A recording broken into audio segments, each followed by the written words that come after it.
Good morning, ma'am. We are Group 6 and we will tackle the topic handling guest concerns and complaints. So, there are four basic steps in handling customer concerns and complaints. Number one, listen and identify the problem. Number two, acknowledge and apologize when at fault. Number three, take appropriate and corrective action and do follow up. Number four, report and document the concern and action taken.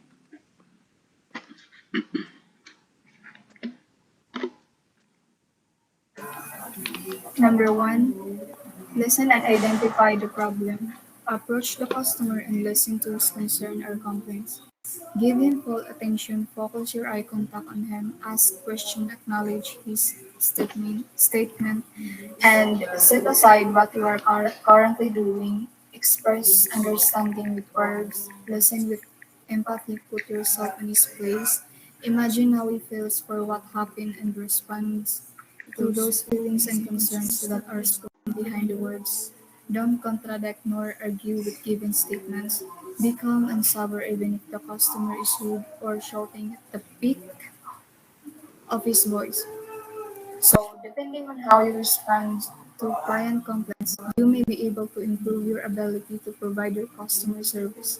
Take them into a consideration as a tool you may utilize, you enhance your offering. Follow up with the clients, keep an eye on their feedback, pay attention to their issues.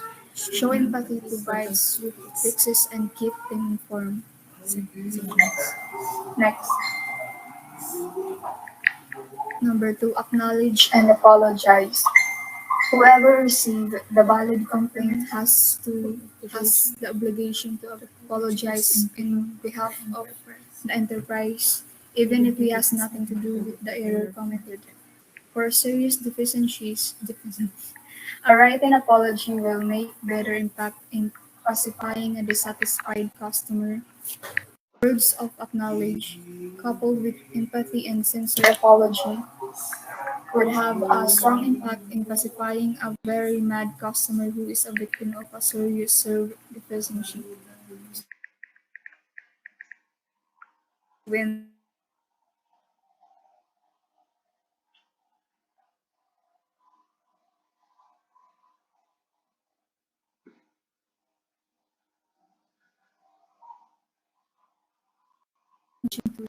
truly resolve a problem, if a consumer is irate or feels that they have been handled unfairly, in order to find a solution, it helps to listen to the issue and say something like, "We are sorry to this.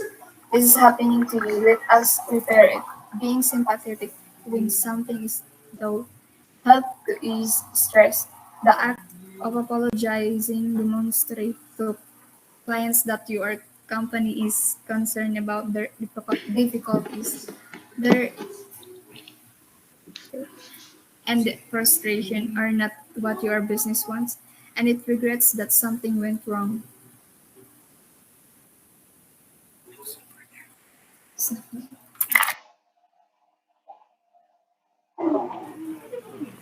Three, take appropriate action. First, express the appreciation rather than irritation for the concern. Express and show that you are serious in taking the necessary action. Second, as a server, you can immediately act on simple complaints like a cold soup or an error in bidding. Third, settle sensitive matters or problems in private so as not to place the guest is an embarrassing situation. Fourth, if you are captain or a supervisor and a sensitive matter is brought to your attention, listen and get facts and details who, what, when, where, and how. Evaluate the need for critical action. It is important for customer to be assured that you are taking his concern seriously and that you are decisive in taking the corrective action. If a request or a concern could not be delivered as fast as expected, the customer has to be told. Make sure that appropriate corrective action is taken for all customer concern and complaints. Next. Here are some common concern and suggested action. Common concern and complaints. First, drink spilled the dress of the customer due to recklessness of water. How to handle? Wipe out spills right away and the manager to specify the guests. Number two, long waiting time for the food ordered. Apologize for delay if prolonged to some problems in the kitchen serve complimentary appetizer. Third, comment on food quality like tough meat. Not saucy, etc. But the food is not spoiled nor contaminated. As for details, apologize if proven defective. Just acknowledge if the comment is simply meant to err out of concern but food is still within the standard of the kitchen. Fourth, foreign object found in food like insects, staple, wire, plastic. Apologize and get replacement before taking out the contaminated food. Fifth, guests don't want to leave and you are about to close, you are about to close. Discreetly announce you are closing by asking for his last order. 6. Customer complaints of spoiled food. Take the food out of our investigation at the kitchen. 7. Contents that he experienced food poisoning after having eaten in the restaurant. Investigate, find out how many other guests experienced the same disease from eating after eating the dish mentioned. 8. Guest call has attention of waiter regarding rats of cockroaches around or under the table. Apologize and express appreciation for the commitment. 9. Complaint unattended or delayed service or request like additional sauce, soap, water, and etc. Apologize immediately follow up on the request. 10. A rude customer exaggerate or PT compliant and refuse to be billed. Try to calm him sincerely apology emphasize with his feelings. 11. Mad guest threatens to refer to the media. Pacify with him with apologize, acknowledge his concern and feelings. Express empathy, use diplomacy. 12. Group of guests, use your outlet as a waiting or limiting orders to coffee. Keep on asking for their orders. Guest request for a change additional side dish for set menu. This allowed to provide that a guest is willing to pay extra charge since this is an added cost. Guests want to order food that is not included in the menu. Offer an alternative that resembles to what is requested. Guest compliance with the rude behavior of Guest complains on the rude behavior of one of the staff. Tapos, corrective action niya, express appreciation for the comments and assure the guest of the corrective action.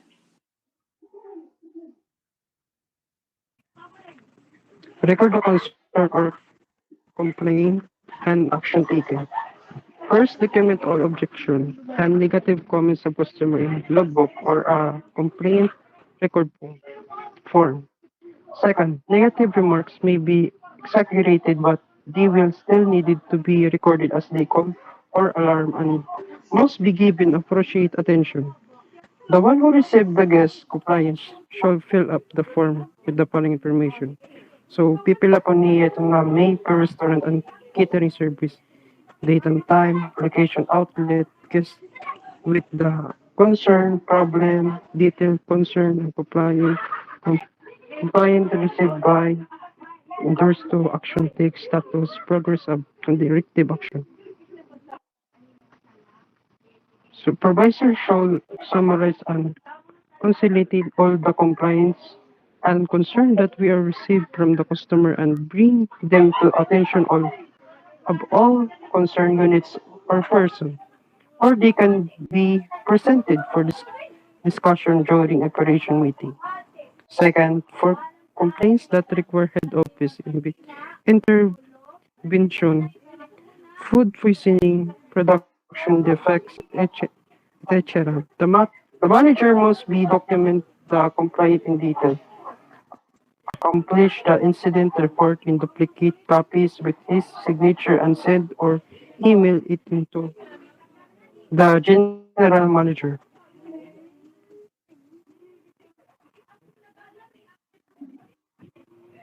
Critical incident report.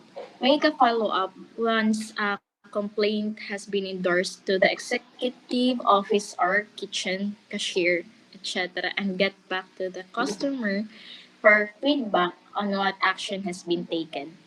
If a situation is beyond your control, prevents you from solving the customer's problem, inform the customer of the situation, and reassure him or her that you will resolve the matter as soon as possible. So, ibig sabihin, once nga na-endorse na ang reklamo ha executive office or kitchen or cashier, um, balik ha customer,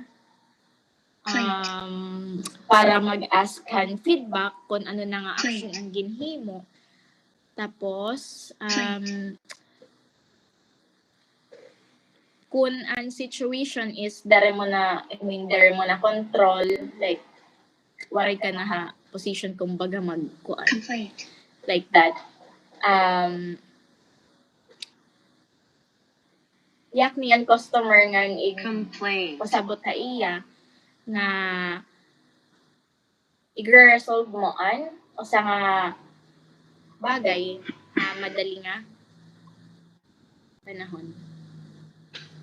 Next. So, this is the example on form.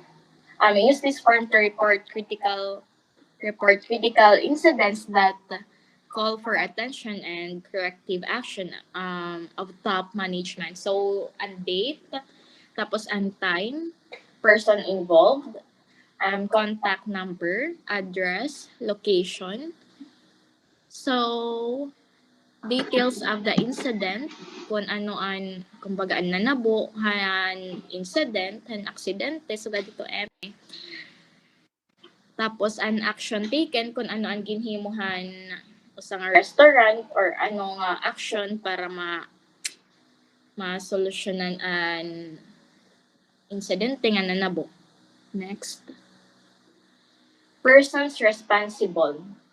Service crew under the supervision of the captain since they are not vigilant in attending to safety hazards. Recommendations. So, amon ini for further investigation and prevent corrective action of the executive office. Reported by kunhinoan,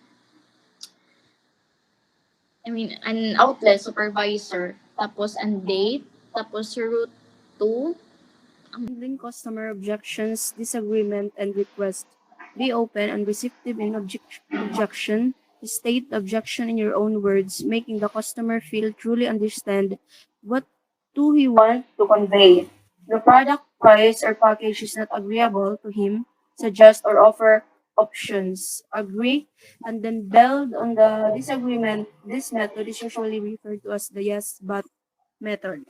Admit the objection is valid.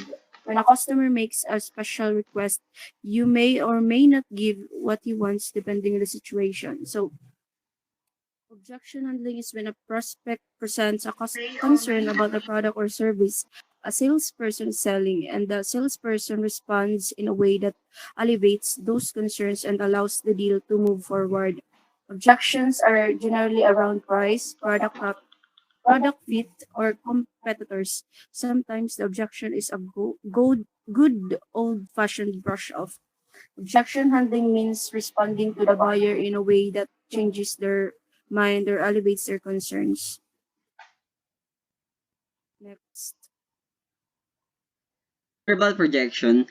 Keep a low modulated tone and volume. So while we are facing a compliant, we should keep our tone like diri kita nagdadagko, diri kita naguliat ba kay we are handling compliance. So kung maguliat pa kata, how much madugman pa niya complaint.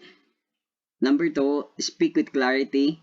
Check if you're understood after sending a message. So while you are talking to the guest, so ayo ani kita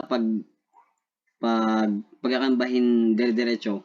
May kuan liwat bagad maglilimit lang ta para niya maintindihan. Nga dire ba hiya makuan matdaan ba tanan nga imo ginyayakan. Number 3 is speak in audible, relaxed and natural manner, maintain conversational tone. So same lagi hapad to. Maintain laliwat. And then number 4, observe right speed, not too fast or too slow. So kuan gihap ali. Dapat ma-maintain gihap ali kay kung like maglalaksi ba kata, maglalaksin payakan, di daw kata madto maintindihan. So kailangan kuan lata slow and right speed la. Number 5 is when receiving message, always see confirm, verify everything that sounds unclear. So kung like may nayakan niya nga wari mo kaintindihi, pag asla in a proper way, liwat, dire kay makuan lawat. Be polite always. Next is accept and respect the opinion and ideas of others. If you disagree, first acknowledge their statement before pointing out your ideas. So, i-respect natin ito opinion it mga iba, tagsa-tagsa. So, like, may adaman ko, may adaman both sides nga. So, next is accept and respect the opinion and ideas of others. If you disagree, first acknowledge your statement before pointing out your ideas. So, we should respect the opinion of ideas of others. May laman ton ko both sides mga opinion. So, i-respect ta ito. Kung mag-disagree kita, i-acknowledge ani nato nan era gimpo pointing, ginera gimpo point bago kita mag-acknowledge in iba nga like ma-disagree ka dayon. And the next po is make it habit to use magic words like may I, kindly, please, do you mind, I'm sorry, and etc. So, adding nga mga magic words, need talaga ni naton para ma-please naton it guest. Nga di rin hiya maduro bayan ko anin pag-complain. Ngan, para liwat hiya mo kumalma ba aton guest. So, last po is, be sensitive to the feelings and self-esteem of others. Learn to use tact and diplomacy. So, kailangan itaton pagkakasuret guest, dere ba nga kaistoryahan mo lang nga bagad magsangkay ka mo with respect liwat and ngan iti mo pag-istorya mo iya formal dere like barkada la. So next.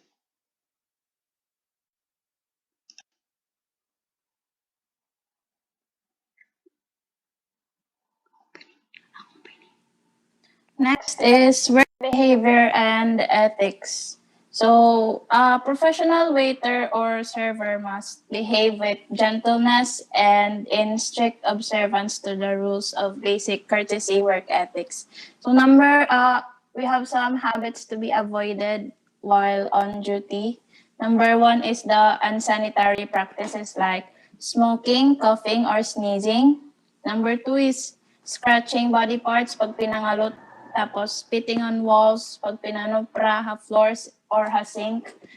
Number 3, tasting food in view of customers. So, handling food with bare hands. So, ginkakamot it pagkaon.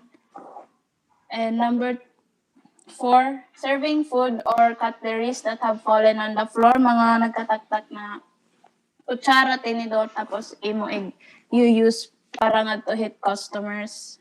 That is unsanitary. Number, putting foods in dirty tables. Cooling warm or hot food by blowing air out of the mouth. That is disgusting. Very. wiping perspiration with wiping cloth used for service.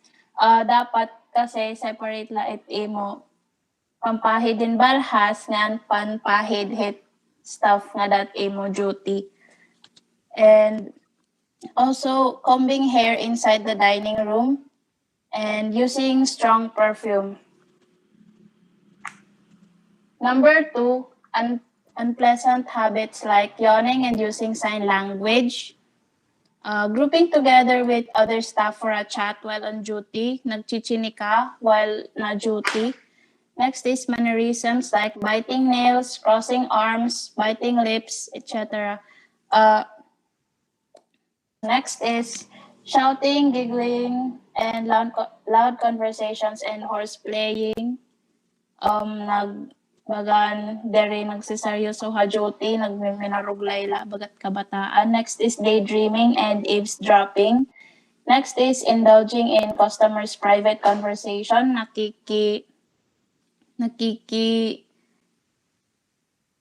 nakikiapi kahit conversations hit customers, and leaning on walls, tables, and chairs instead of doing other work, mag-standby ka na lang ada ha may dining. Next is sneering or staring look, frowning look, and show of irritation. So dapat always ka mag-smile para diri ma-irritate it imo customers. Next is suggesting or demanding for a tip, counting tip in view of customers. So dere maupay kithaon na nagsasuggest ka for a tip, like tagdong tip like that. Tapos, ika-count mo pa it tip in front of your customers, dire maupay kitaon. Next is airing grievances against the company to the customer. So, pag for example, ginsisiraan mo it company, mismo ha customers, dire maupay. Next is bluffing customers, singing and whistling. Next is use of rude or insulting language.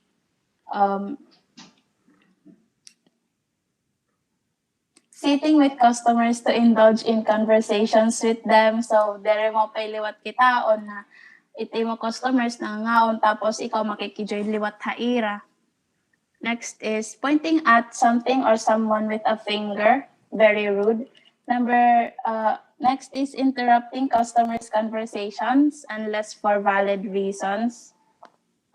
Unless you are not asked, ayaw pag kuan-hit imo customers. Next is divulging confidential information to customers. Informations nga ha imo company dapat nga dala ito ha company diri dapat nagawas labi na nga to hit customers kay customers pa mismo it magkukuan hit iyo company. That's all po for group 6.